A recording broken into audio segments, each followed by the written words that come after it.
من هو أجمل صوت؟ محمد اللحيد. وكان الله غفورا رحيما.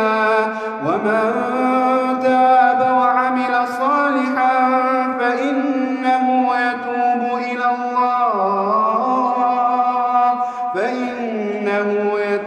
إلى الله متابا.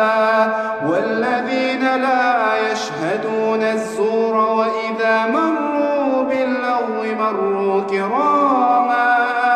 والذين إذا ذكروا بآيات ربهم لم يخروا عليها صما وعميانا. والذين يقولون ربنا هب لنا من أزواجنا وذرياتنا قرة أعين. ياسر الدوسري.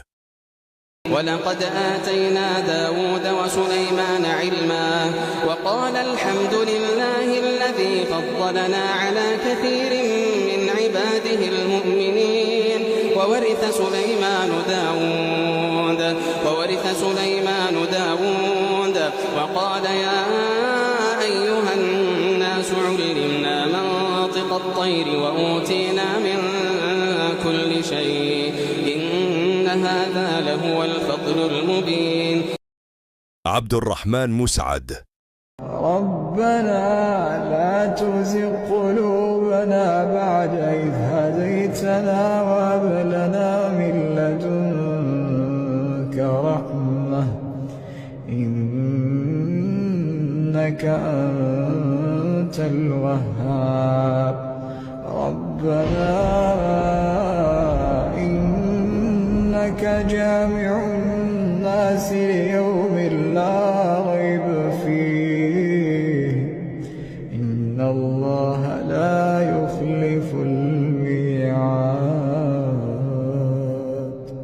إن الذين كفروا لن تغني عنهم أموالهم ولا أولادهم من الله شيئا وأولئك هم وقود. عبد الله شعبان.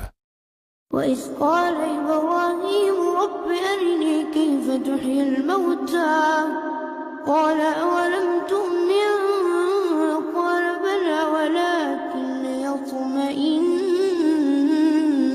قلبي قال فخذ أربعة من الطير